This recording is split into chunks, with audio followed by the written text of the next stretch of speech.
So I'm thinking more on the language used by Brent Council to describe all men as potential abusers of women. And I can't believe that this awful language, this disgraceful language could be used. And it's bordering on the illegal. And if I was in a position to do so, I would make a formal complaint about the language used by Brent Council to describe all men. It's absolutely unforgivable. And I was thinking that if they use this language to describe a specific group of men, it would be clearly illegal and it wouldn't happen.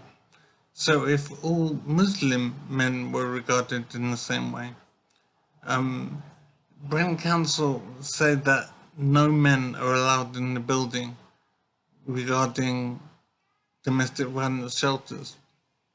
They actually write on their website that no men are allowed in the building, as if all men are somehow a threat to women. It's absolutely awful.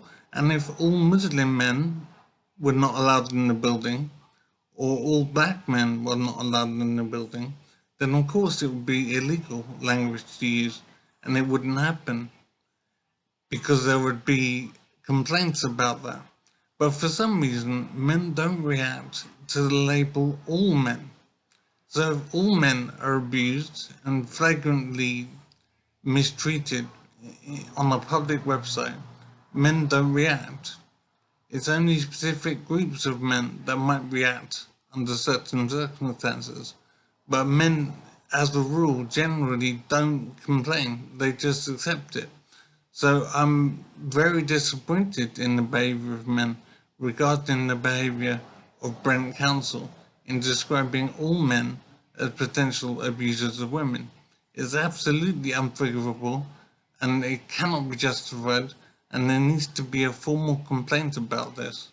But I suspect that men will simply disregard this behaviour and let it pass. And I think that is awful and it will just lead to further examples of hatred continuing in the future. So men must stand up for themselves and not accept being labelled as potential abusers, abusers of women.